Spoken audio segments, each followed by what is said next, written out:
Okay, thank you for coming to our seminar on increasing community ownership in local schools. I'm going to spend 1 minute on this title slide before we move along. We're going to show you tonight that communities own local schools. That's what we're here for. Your community decides the priorities of your local school because your community pays for your local school. Your school is a retail operation that delivers a product to people who buy it. That's exactly what your school is. Local is the important issue here. I am not here to tell you that your school should or should not be driven by DEI. I'm not here to tell you that your school should or shouldn't let boys and girls use the same bathroom. I am not here to tell you anything about how you should govern your community school. I am telling you that if the majority of people who vote for school board members in your community want DEI to drive their school, then DEI should drive their school. And if the majority of people who vote for school board members in your local community do not, then it should not. Why then do we say that education is such a community issue? Because communities fund the school and they are the school's customers. We all know that governance is best at the local level. We can't fund wars at the local level. We can't declare wars at the local level. We have a level of government for that. We can't maintain the interstate highways at a local level. We have a level of government for that. What we can do at the local level is garbage collection and animal control and govern the community's schools. We can and we should, because the law says so. The powers and duties of the Board of Education rest in Missouri Statute 162.621. And I'm going to bore you by just reading. The Board of Education shall have general and supervising control. General and supervising control. Government and management of the public schools and public school property of the district in the city, and shall exercise generally all powers in the administration of the public school system therein. That's important. I don't care who tells you anything different. That's the law. The school board of each school district in the state may make all needful rules and regulations for the organization, grading, and government of the schools. So what then is a school board?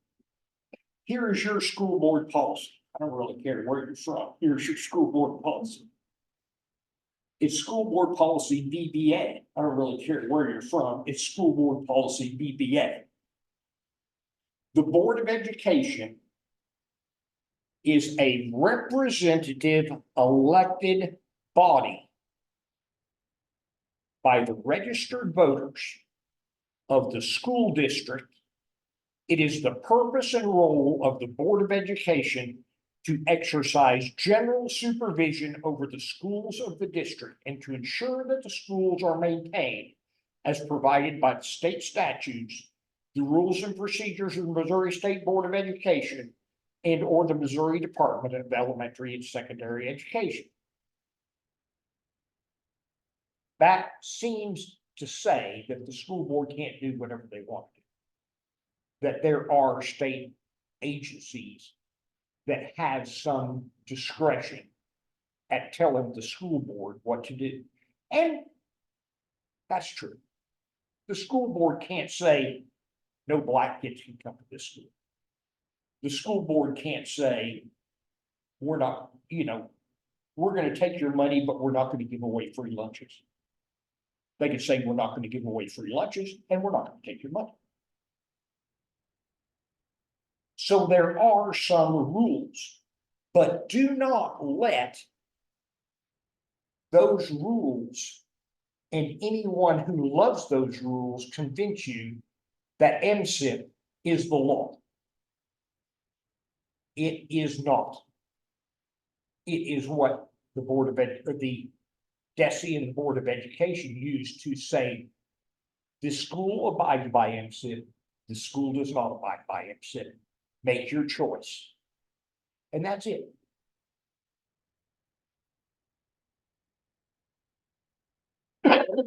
Let's talk about the challenge that this presents to a school board for just a second.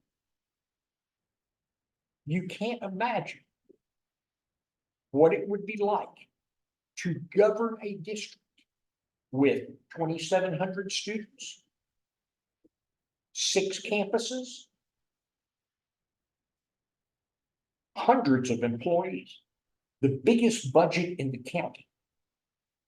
It's a massive, massive job. And to complicate that job, the law dictates that school board members are not paid anything.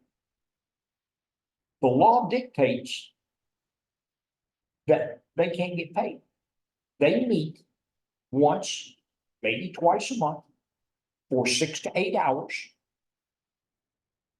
And they have 40-hour-a-week jobs or 60-hour-a-week jobs. They have a family to feed.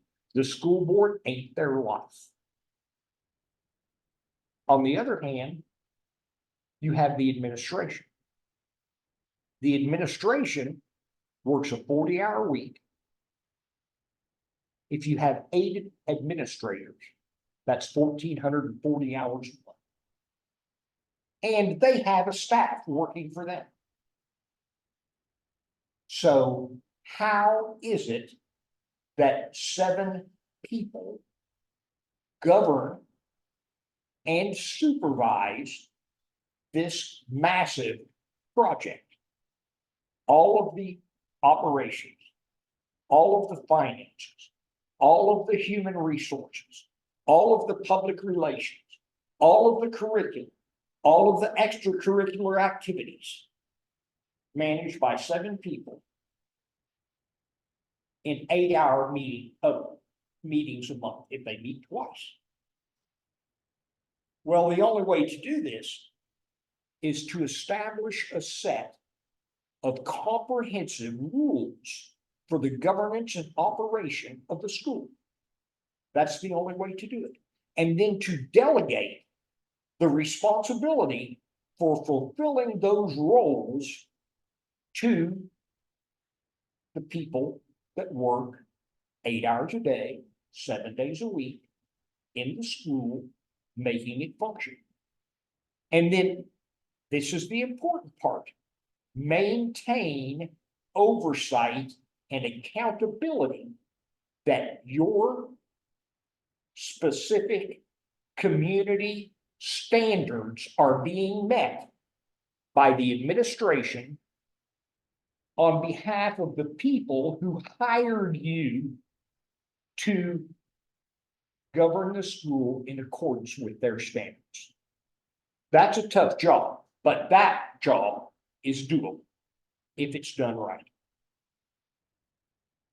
Set the policy, delegate responsibility, supervise, adjudicate, and overlook.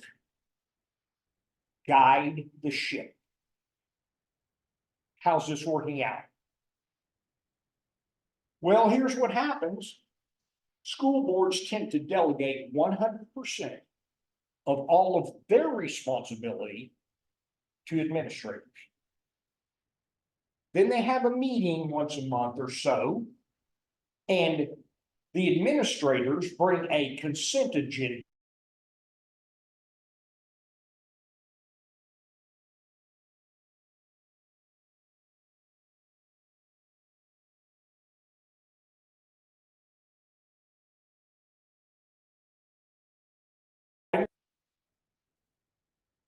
Okay, what we decided is, or an administrator stands up and says, what we've decided is that from now on, when we want to introduce a new policy,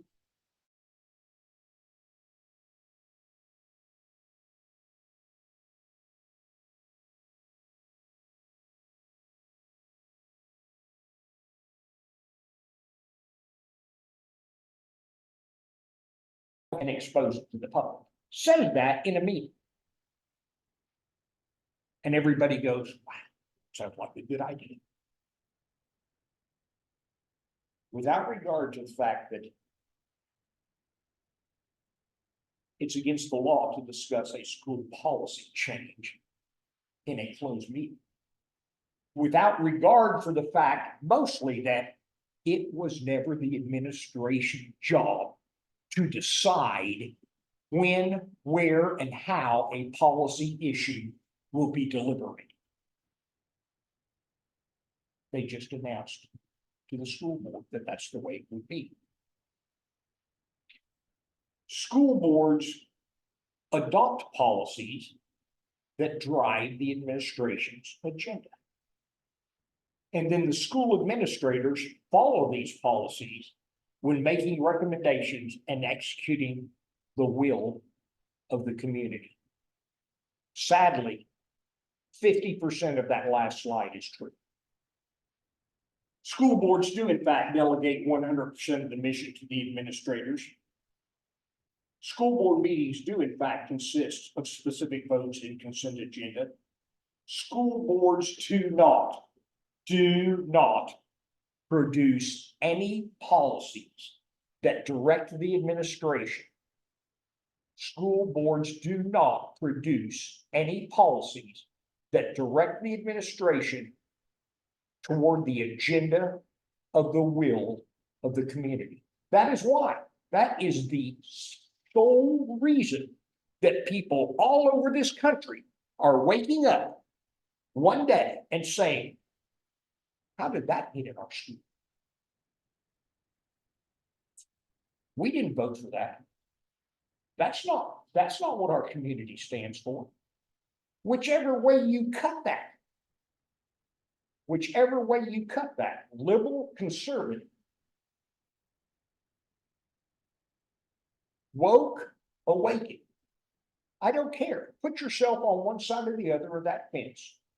And that's what people are waking up and saying, how in the world did that policy get in our school? One school board member in a school board recently caught a policy change that was proposed, not written by the school.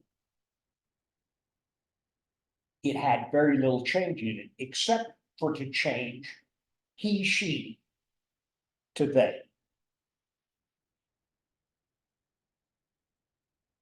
This school board member brought this up at a meeting. That school board discussed it and decided not to accept that policy change. But school boards all over the state of Missouri accepted that same policy change. Now, there's an agenda that drove that change. And I'm not here again to talk about that agenda. But imagine this. Imagine that you are an organization whose product is an educated student. And all of a sudden, you can just go through a written word without changing any other words and change a singular to a plural. You're here to teach children how to read and write. And your policy change idea is to change any student who has a concern should report the concern to his or her teacher. To any student who has a concern should report the concern to their teacher.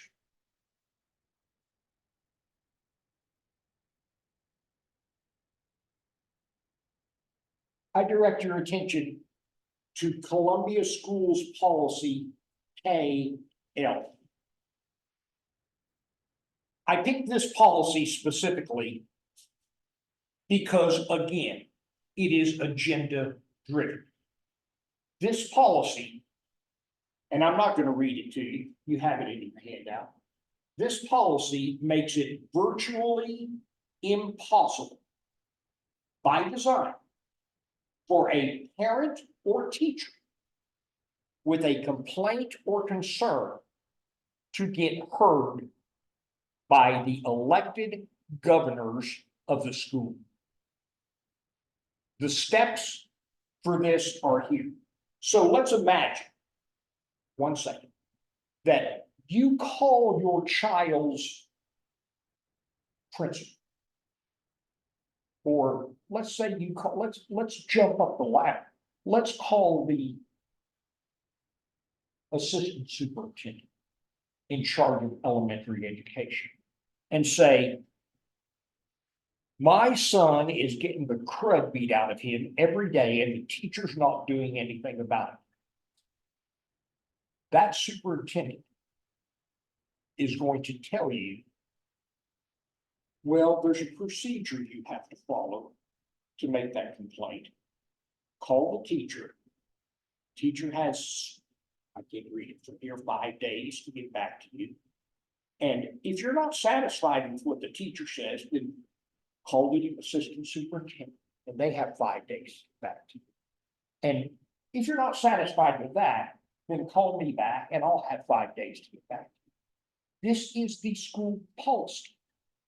This superintendent or the school board president who gets an email from the same parent with the same issue has to say, this is the procedure.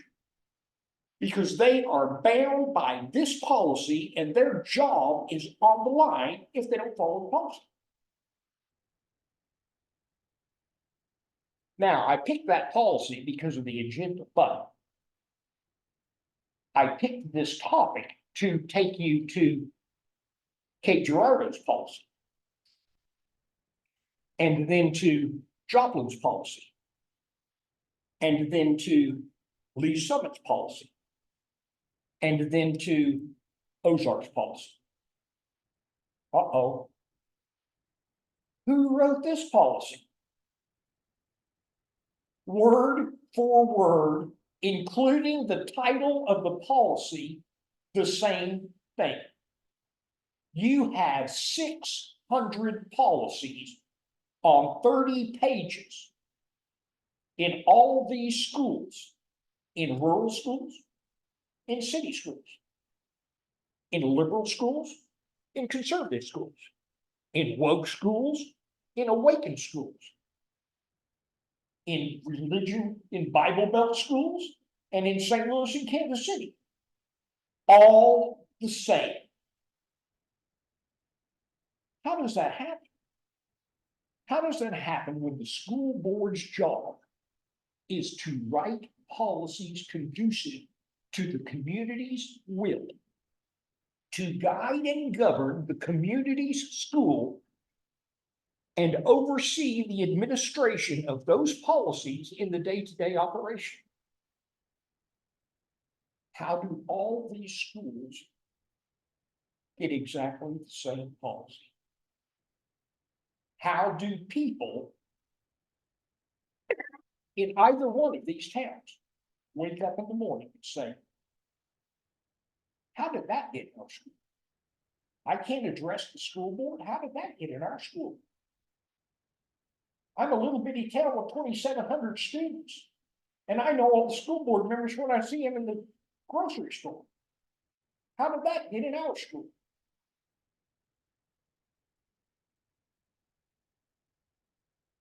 Are your board policies reflecting your community standards? That's the question. 95% consistency, not 100% because those didn't change. Heat sheet that, but all these school board policies the same. I challenge you. This isn't a 5-hour seminar. I challenge you to test me on this. Go to these schools and look at these policies.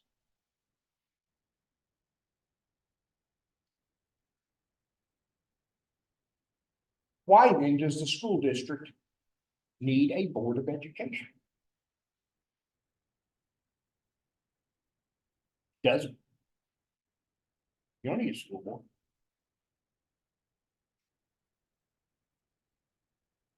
District administrators could function just fine without a school board. They're happy to tell you so. District administrators are fully capable of generating their own policy.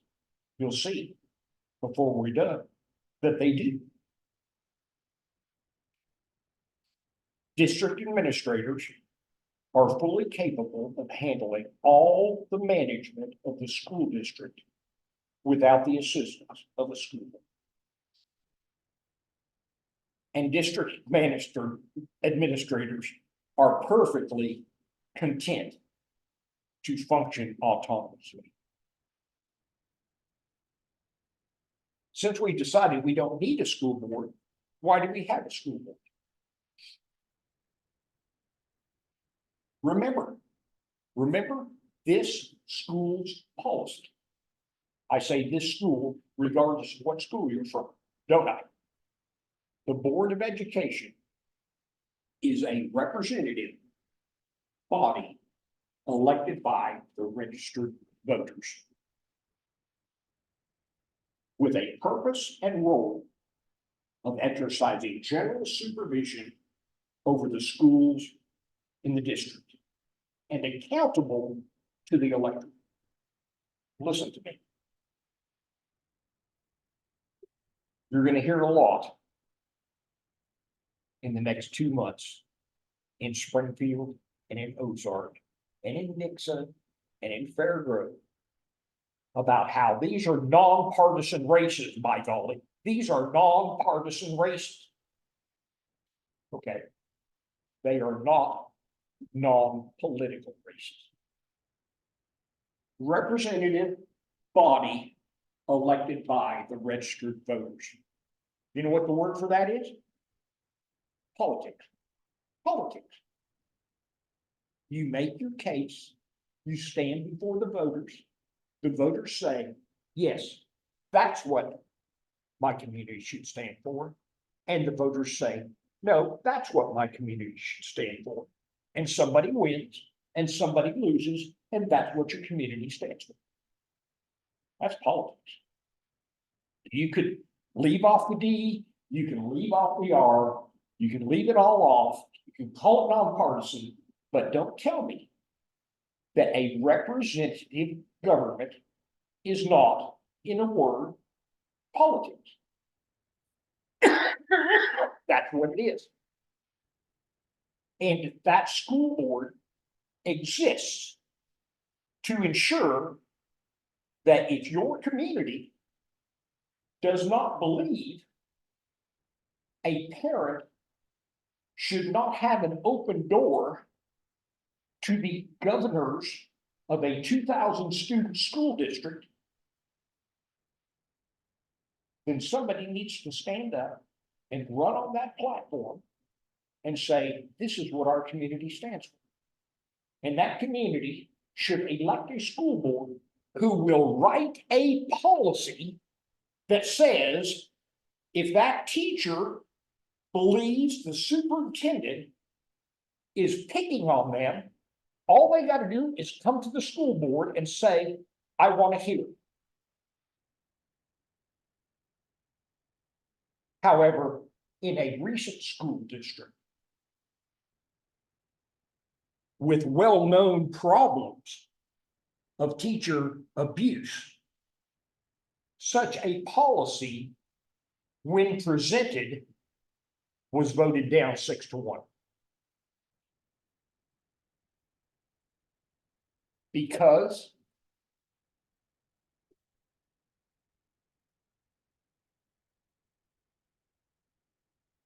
meet the Missouri School Board Association. Missouri statute says that any school board or group of school boards can consolidate into a delegate body. The idea of this was to share best practices, to share how we do things here, to maybe find better ways, to share ideas.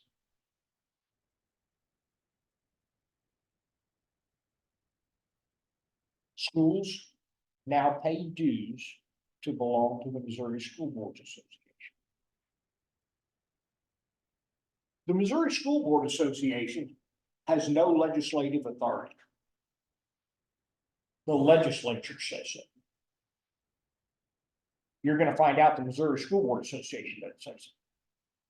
The president-elect of the Missouri School Board Association, the next president of the Missouri School Board Association, who happens to sit on one of our Southwest Missouri school boards, said in a town hall meeting that the Missouri School Board Association was a governing authority for Missouri school boards. That was the word, governing authority. And just like the school board, yeah, the administrators have a governing authority, and the school principals have a governing authority. And guess what? In their mind, it ain't school.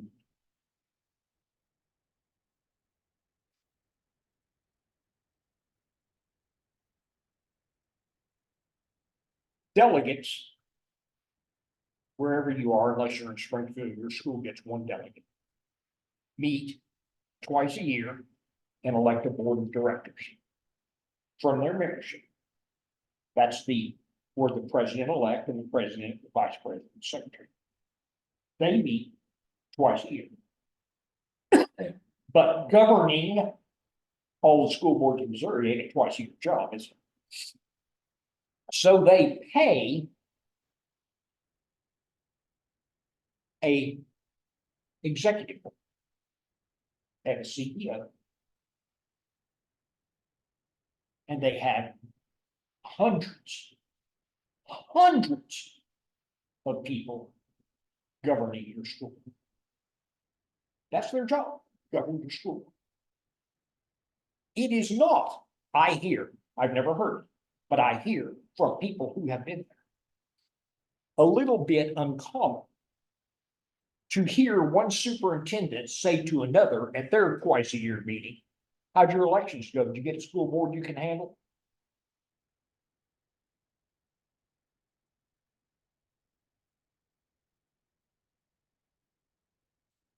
What's the upside of belonging to the Missouri School Board Association? Well, one is training. Missouri law requires that training be provided to all new school board members. And Missouri law requires that all programs providing the orientation and training required under the provisions of this section shall be offered by a statewide association organized for the benefit of members and boards of education, or be approved by the State Board of Education. That's the law. You got to go to this training to be elected. Got to be done. And as part of the upside, it paid of Ozark, for example, paying the Missouri School Board Association $13,000 a year. They'll provide this training for you.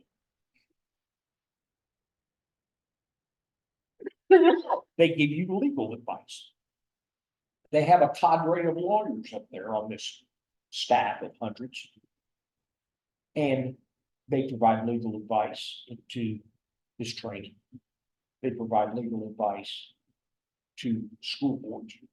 They provide legal advice to administrators. All, mostly, part of your $13,000 a year. Now, if you get in a pinch, you got to go find your own lawyer. But we got an answer for that too. Policy.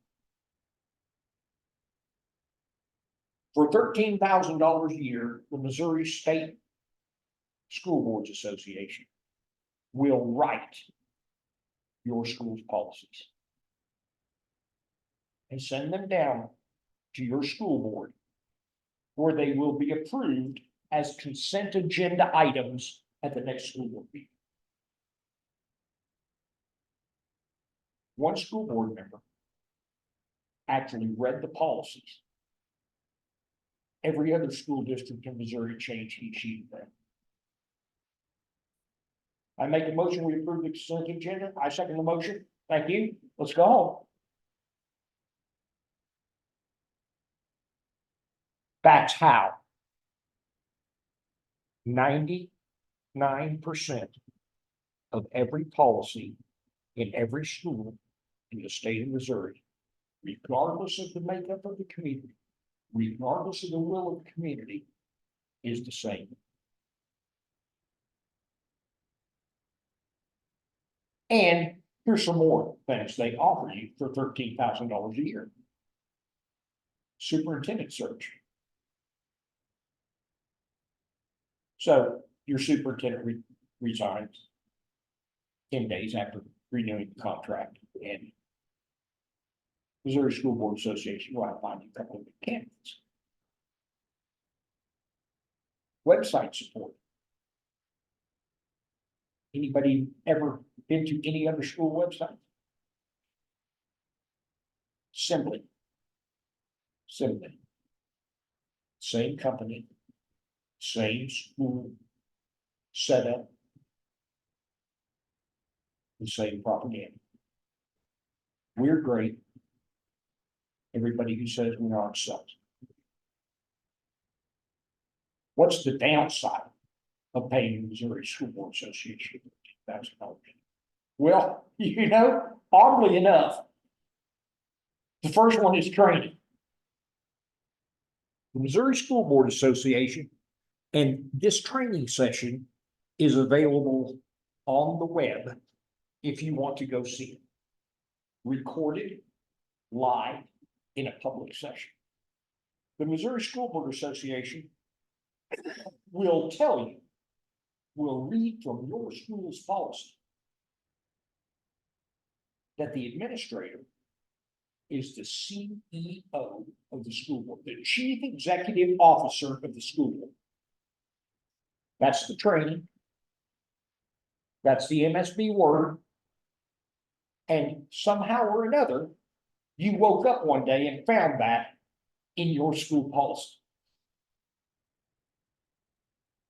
They will train you, and this is in that training, challenge me on this, go see it, that in order for a school board to function properly, they must speak with one voice. One voice. Imagine that. A governing representative, governing body. Imagine with me for a moment, Mike Moon saying, yeah, I was against abortion, but the legislator said it's okay, so it's okay. I'm in favor of it now. Imagine that. One voice. And if you, as a school board member, dare to speak out saying, I oppose this policy and here's why, you will get a call from the MSBA lawyer. implying that it's against the law, implying that it's unethical, implying that once the school board's taken a vote, you better shut up or toe the line. That's not imagine that. That's this happened in a local school.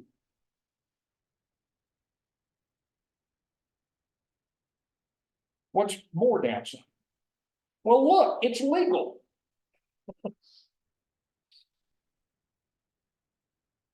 The lawyers that represent your school board will call a school board member and tell them that they are not allowed by law to have a listening session with parents and teachers of the school district. Imagine the people elected to run the school as representatives of the school district, of the school community, are not allowed to have a listening session with the parents and taxpayers footing the bill to hear their concerns, their complaints, their praises. The school's attorney will tell the school board that it's perfectly all right to talk about school board policy change to the closure. These aren't imagined that's. These are things that happened in Southwest Missouri schools.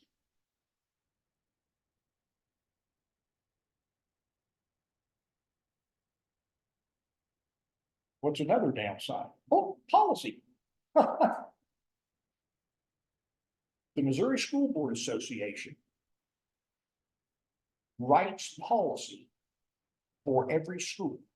And that's how you woke up and found all these schools with the same policy, making it impossible for a parent to complain to the school board, for a teacher agreed to by the administration to have a hearing before the school board. That is how you got a policy that said the district superintendent's legal or aides secretary would decide what's in the agenda.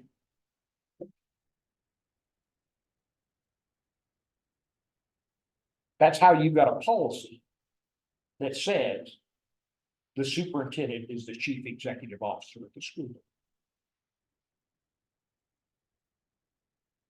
So now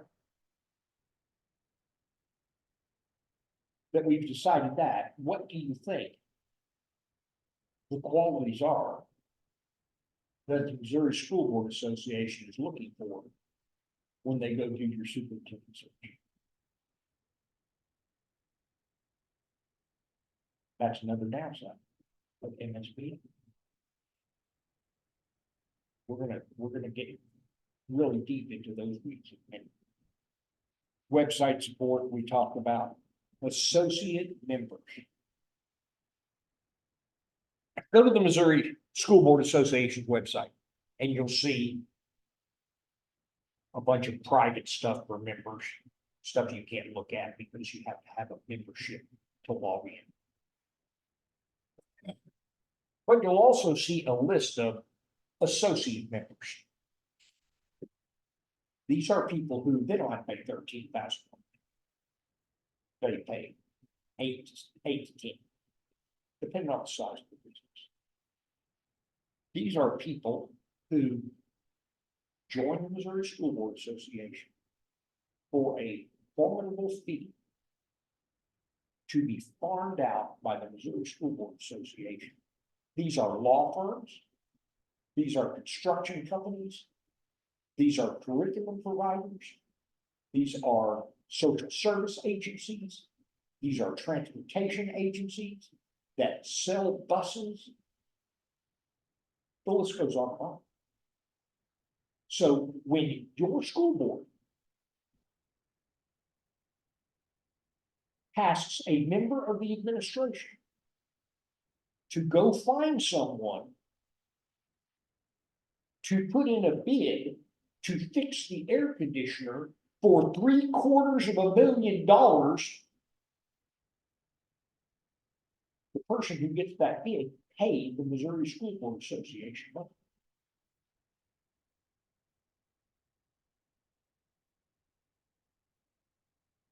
I don't know how many of these members there are. I don't know where the money comes from.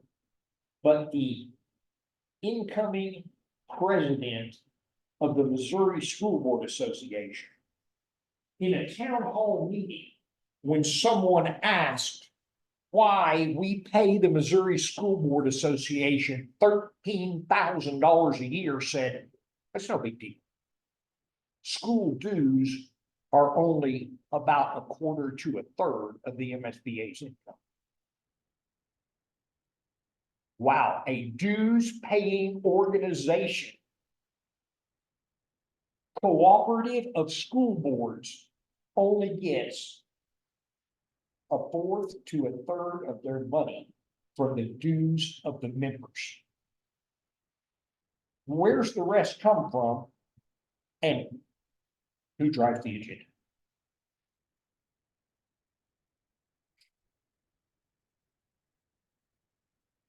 Every benefit the board derives from membership in the Missouri School Board Association is a direct obstacle to local governance. That is by design. That is by agenda.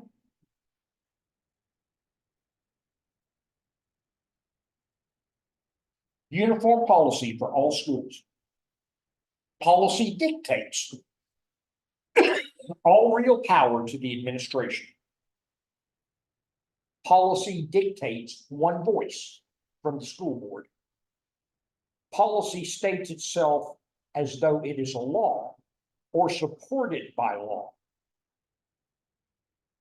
Administration uses the power to push business to associate members.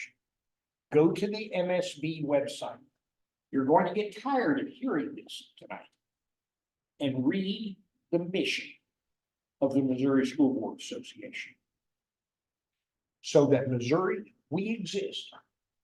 So that Missouri school boards can speak with one voice on matters of education in the state of Missouri. One voice. One voice. That found its way into the training for school board members. One voice. Can you imagine on matters of education any more than you can imagine two legislators on opposite sides of the fence agreeing because the majority said so? Can you imagine one voice from central Kansas City and from Nixa, Missouri in matters of what's good for education? No. And let's be fair, central Kansas City ought to get whatever they want. And Nixa ought to get whatever they want. There ain't no one voice. If you want gun-free schools, have gun-free schools. If you want armed teachers in your school, armed teachers in your school. But do not tell me in my community, because the MSBA said so, that I cannot do what I want to do. That's not one voice. The MSBA saying schools should be gun-free zones and there should be no open enrollment. That's one voice.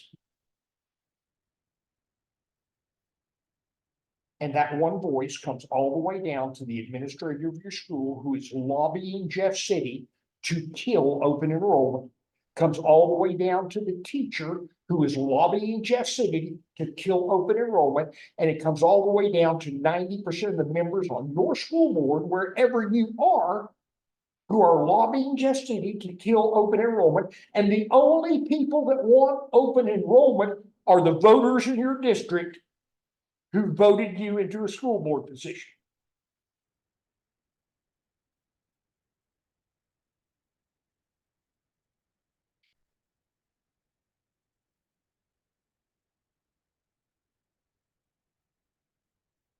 Let me read you school board policy GBL, written by the Missouri School Board Association. And let's just imagine another scenario. Let's imagine that an aggrieved teacher or a teacher who perceives her comes to the school board and says, the administration is being unfair to me.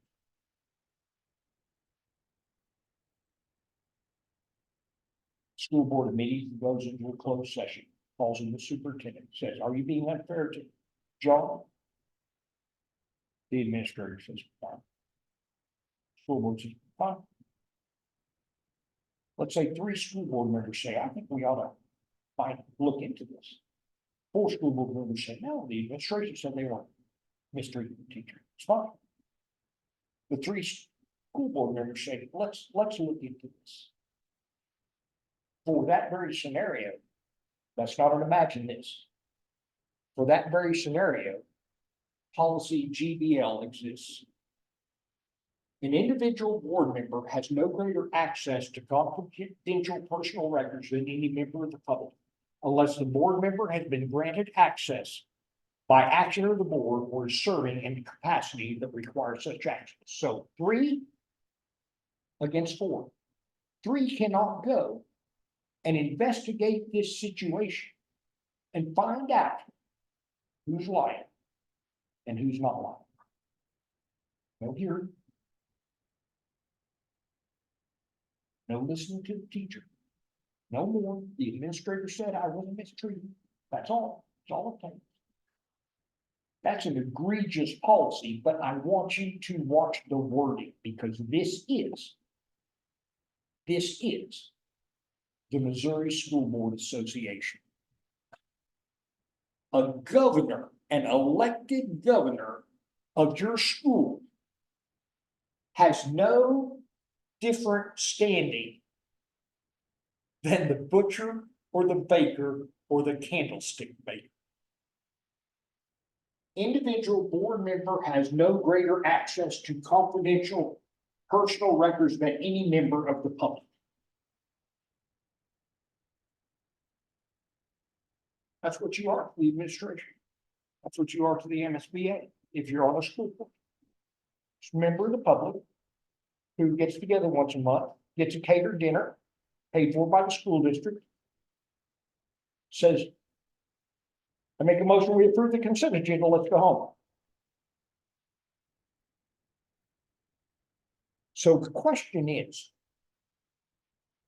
and this is a question, why in the world would an association specifically designed to support school boards in their mission directly undermine that mission? There's got to be a reason that the delegates from the school boards elect an executive board. Well,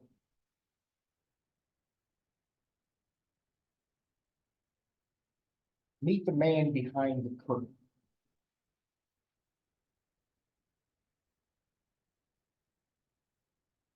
It's bigger than the MSBA. Introduce you to the Missouri Education Roundtable. Want to know what that is? It's a roundtable, and at that table sits the Missouri Association of School Administrators, the MSBA of Superintendents, that governing body that the president-elect is talking. The Missouri Association of Elementary School Principals CEO sits at that round. The governing body of Elementary Principals. The Missouri Association of Secondary School Principals said that referendum. The American Federation of Teachers, CEO, president, says it that way. The Missouri National Education Association president says it that way. The Missouri State Teachers Association. The Missouri Congress of Parents and Teachers, PTA. And hold on, here comes the good one. The CEO of the Missouri School Board Association. Imagine this if you, 3 organizations of school administrators, 3 teachers unions, the PTA, anybody here don't know their agenda? And the Missouri State School Board Association, all sitting at a table.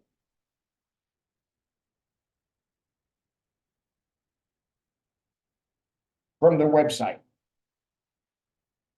The Missouri Education Roundtable was formed by the major statewide education associations in 1998. You know what comes next? You do. To provide a way for organizations to speak with one voice on the issues facing our schools. Does it surprise you one little bit that in the most impoverished parts of St. Louis, the school board is opposed to open enrollment? One voice. One voice.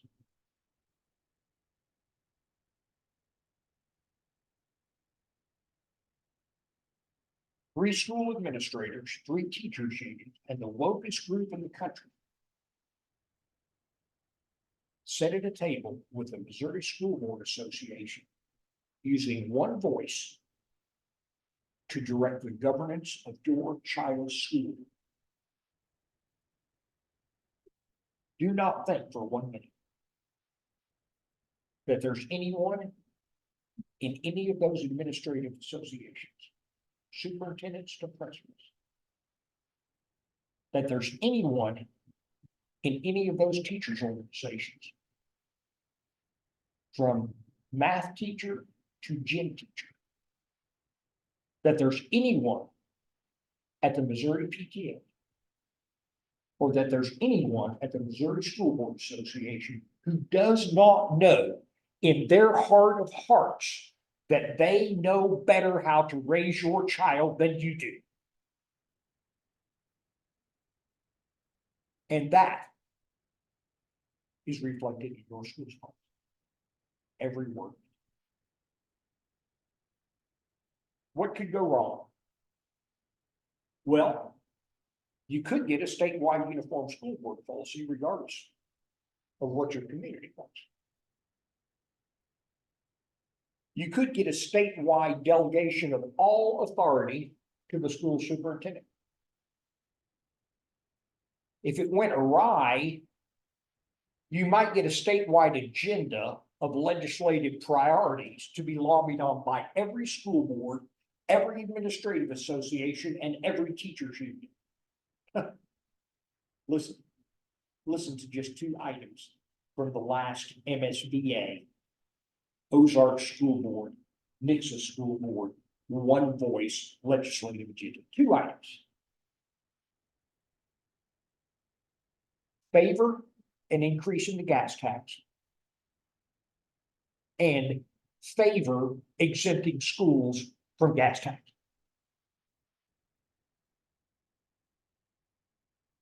Imagine that. Imagine that. More money from the taxpayer for the school. a universal appeal for more and more money. Listen, how do you think your school got tagged for $13,000 MSBA dues? And Joplin got tagged for 9.5, and Cape Girardeau got tagged for 12.2. Your school board dues are based on a percentage. Take a guess of what you bring in. No, of what you spend. Your school board's dues to the MSBA are based on a fraction of what your school spent last year. Pretty amazing that the Missouri School Board Association is continually lobbying for your school to spend more money.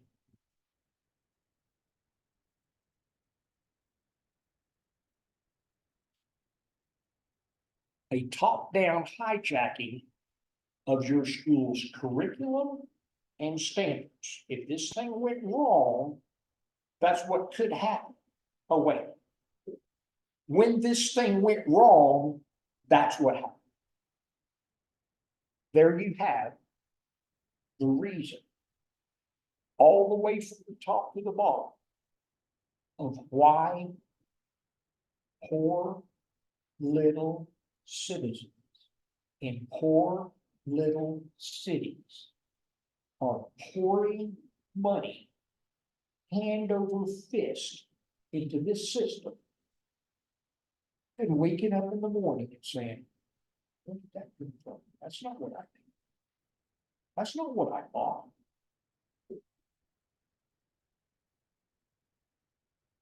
One voice through the conduit of the MSBA has made a fraud, a total fraud of any notion that you go and vote for a representative government to run your school.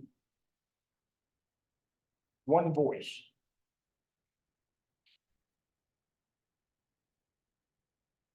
Who's the most powerful person in your community? The most powerful person. I would wager it's not even the pastor at the biggest church.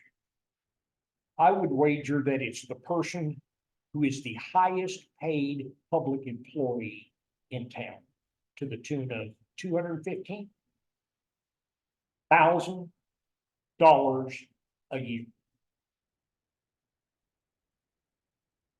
I would suggest that it is the person who controls the largest corporation with the largest budget and the largest number of employees. Maybe instead it's the person who controls the greatest amount of real estate. Or it might be the person who has unopposed influence over the largest block of voters. Assembly. It might be the person with the largest staff of highly educated and acquiescent deputies and minions to facilitate his or her or their agenda. It could be a person who has their own unopposed propaganda channel.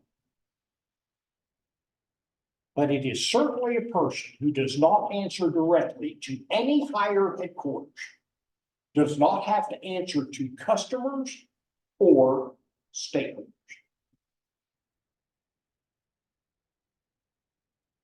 Has unlimited access to attorney guidance to facilitate the agenda, to skirt policy, regulation, and even law. That person is your school superintendent, who is represented directly at the Missouri School Board Association or at the Missouri Education Roundtable, that directs the Missouri School Board Association to subvert its will to his. The man behind the curtain, surprisingly, is the man in front of him.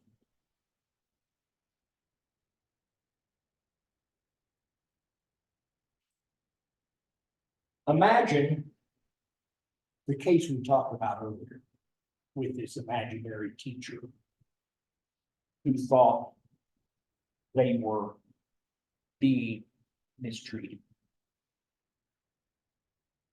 who applied to the school board for a hearing and was denied.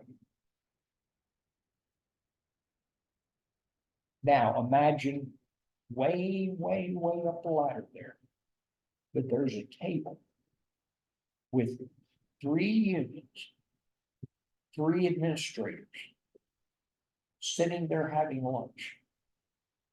And the administrator said, what am I gonna do? And the union says, now understand, anyone who's had a single labor relations course knows that these are adversaries. And the teachers union says, just don't fire them. Force them to quit. We don't get involved unless you fire them.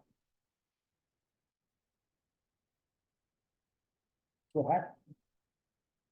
I mean, I imagine the conversation, but that's what happened. 4 times in one school district.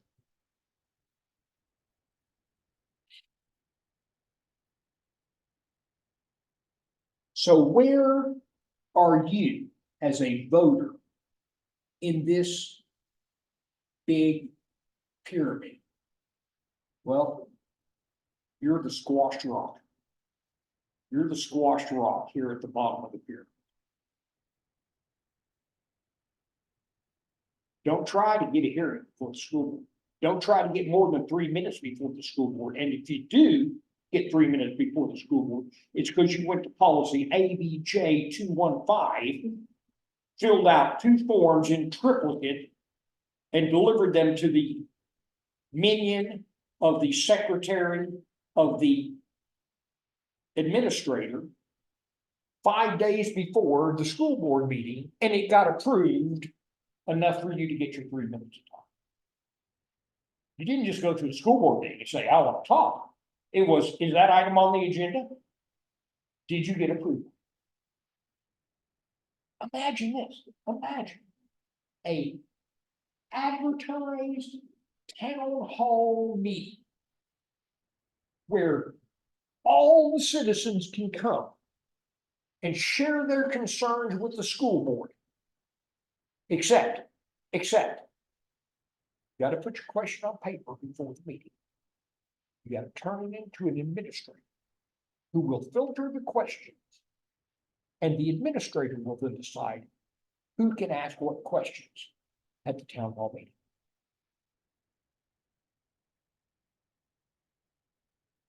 We're gonna skip a couple of slides here because they get a little redundant. And it's getting late. It's all in your handout. This is important to remember because you're going to hear a lot of this in the next 2 months and following that, but the hype.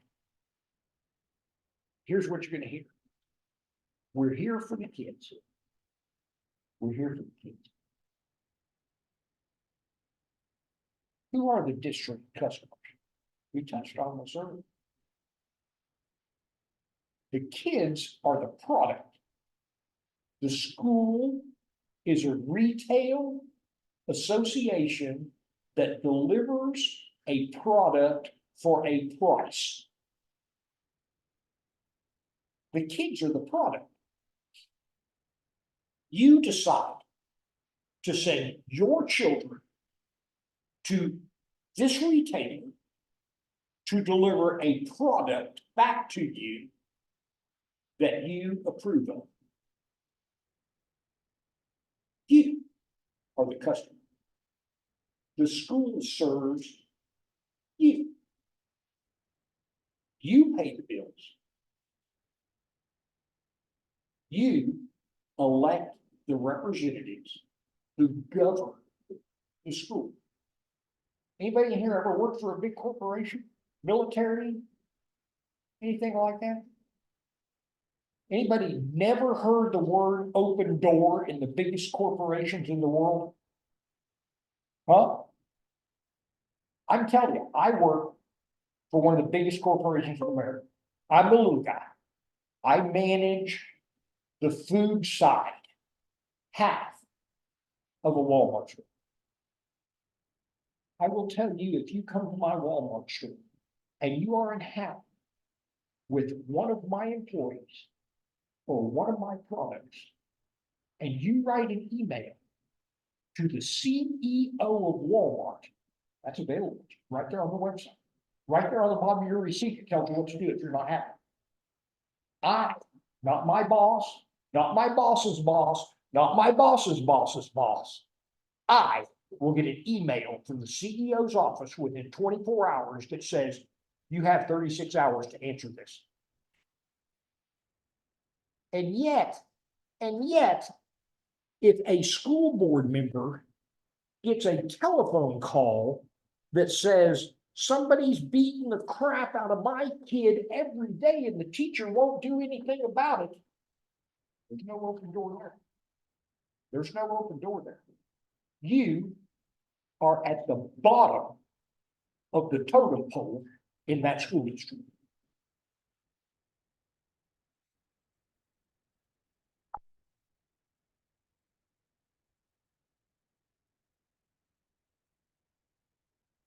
We're gonna skip all this stuff about school and try to repeat that to death. Because I want to get to this. It seems like a job to say, dump the MSBA. But all that stuff, all those policies, all those lawyers, all that training that's required by the state of Missouri. The law does not stipulate that any training be provided by the MSBA. The law says all programs providing the orientation and training shall be offered by a statewide association organized for the benefit of members of boards of education or be approved by the state board of education. There they are. There's a list of them. That's the ones we found. There are probably more. These people provide training that fulfills the requirement of the law.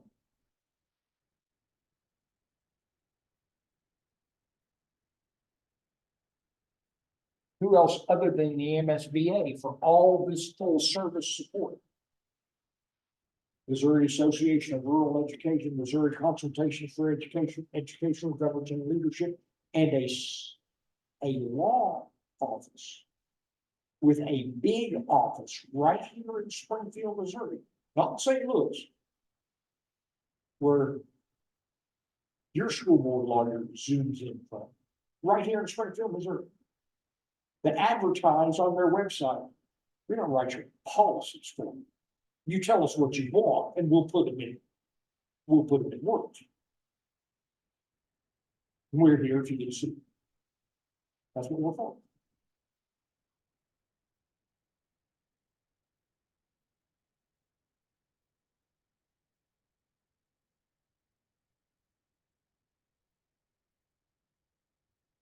So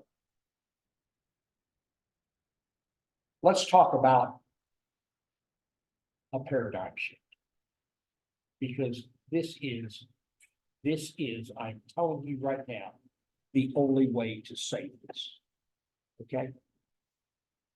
This is the Missouri law.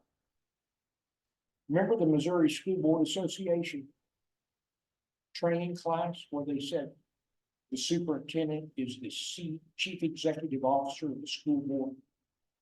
Implied in both training and policy that that's the law. Here's the Missouri law. The Board of Education in all districts except metropolitan districts may. Anybody here Anybody here not familiar with the difference between may and shall in law? May, employee in contract with a superintendent for a term not to exceed blah, blah, blah.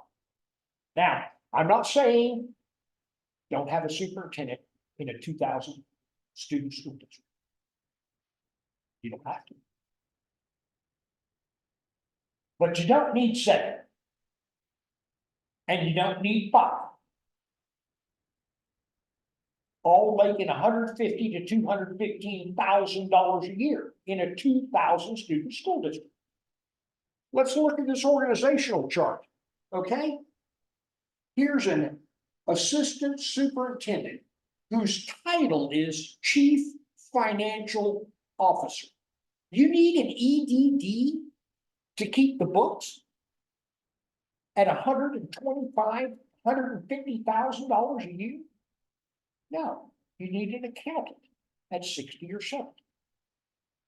That's your chief financial officer. And that person could, if you want it, report to the school board and be the school board's treasurer. But right now, the school board's treasurer, the person deciding how best to disperse funds and advise the board on budgets is, oh, wait, an assistant superintendent in the MSBA administration. Look down here. I got an assistant superintendent of operations. This is the person who takes care of the guys building the building, of the grounds crew, of the custodians, of the bus drivers. Wait a minute. That's an EDD with $150,000 a year salary. What's wrong with a project manager for a $70,000 a year salary?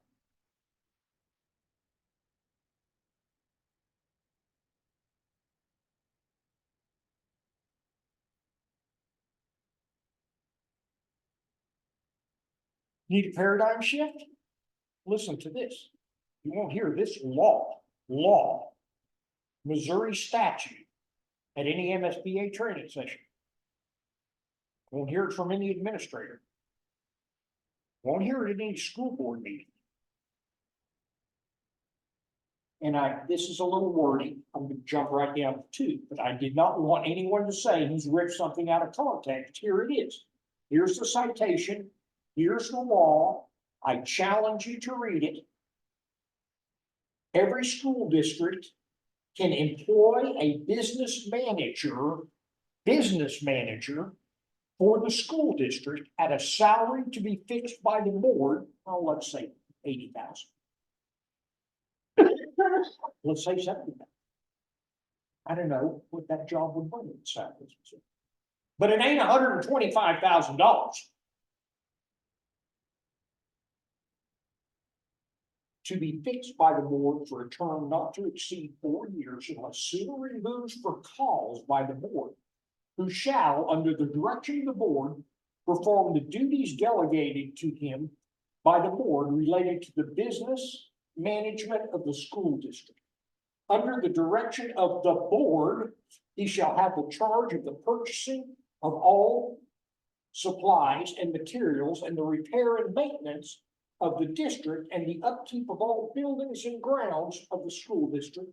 He shall, as far as possible,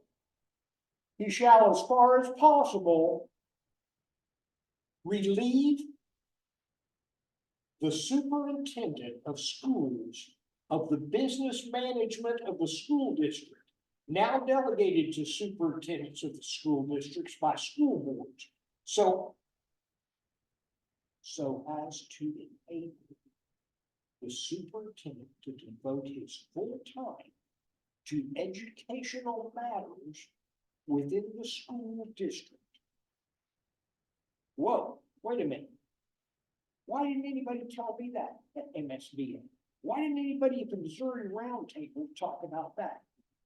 Because this structure right here creates an upward path for all those teachers to $150,000 a year jobs.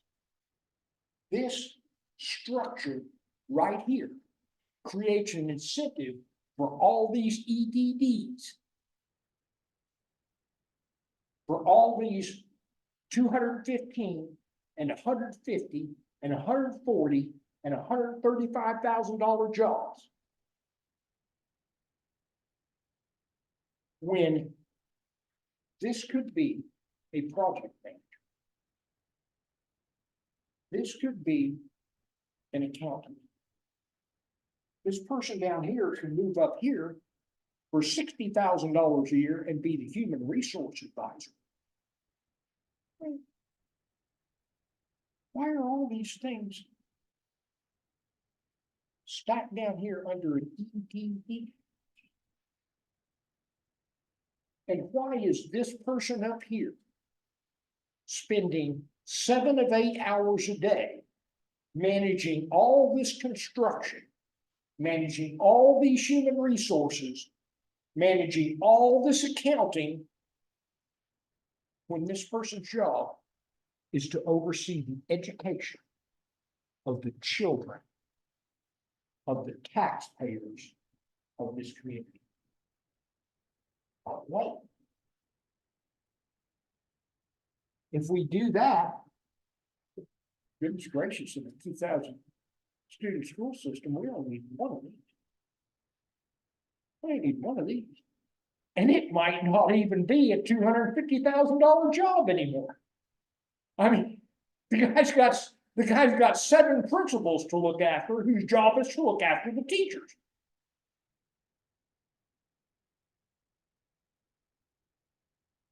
So here's my suggestion. My suggestion is that after the next reorganization meeting of any school board that cares, you challenge, you demand with one voice that your school board have as many organizational meetings as it takes, and start with that organizational chart right there.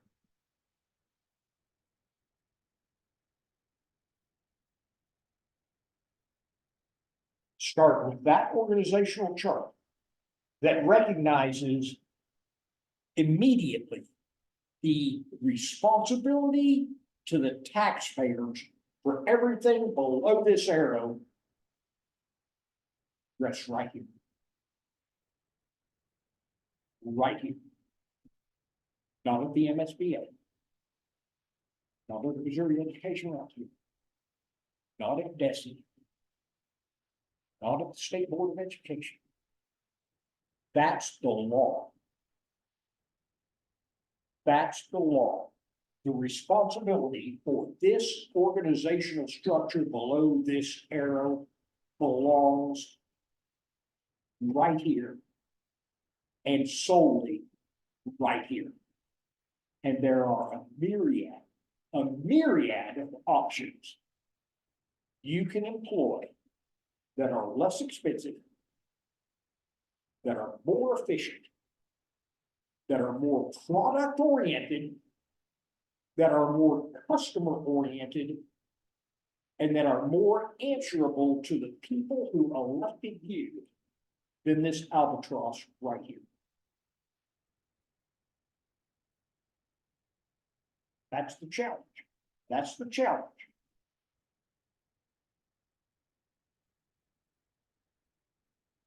If you want that, that's what you should have. That's what local governance is all about. If you don't have to.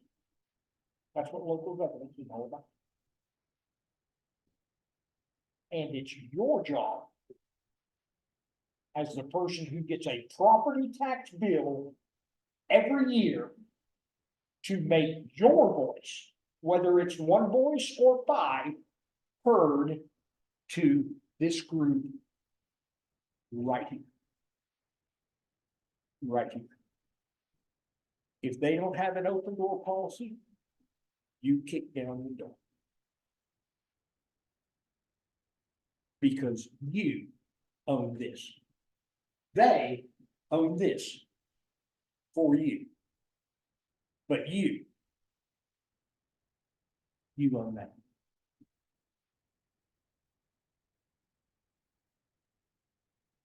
That's, anybody got any questions? I tell you right now. I tell you, this seminar has stood up to the toughest questions because it's about law. It's about local governance. It's about the American politic. There is nothing in here that will not stand up to your scrutiny. I gave you the package. I challenge you to study anything you doubt in that package.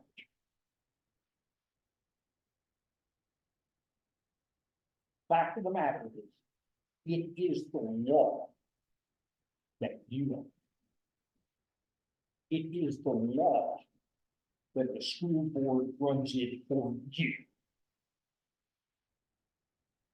And it is not the law that everybody in your school ought to kowtow to an EDD who is absolutely convinced that he knows more about raising your child than you do.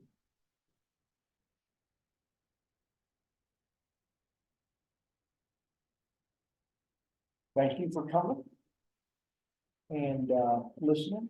We'll be doing this a couple more times, at least, down in this neck of the woods. We're doing one in Springfield next week. We're doing one in Cape Girardeau next month. So get the word out that we're talking to people about how to answer themselves when they wake up in the morning and say, how did that get in our school? Because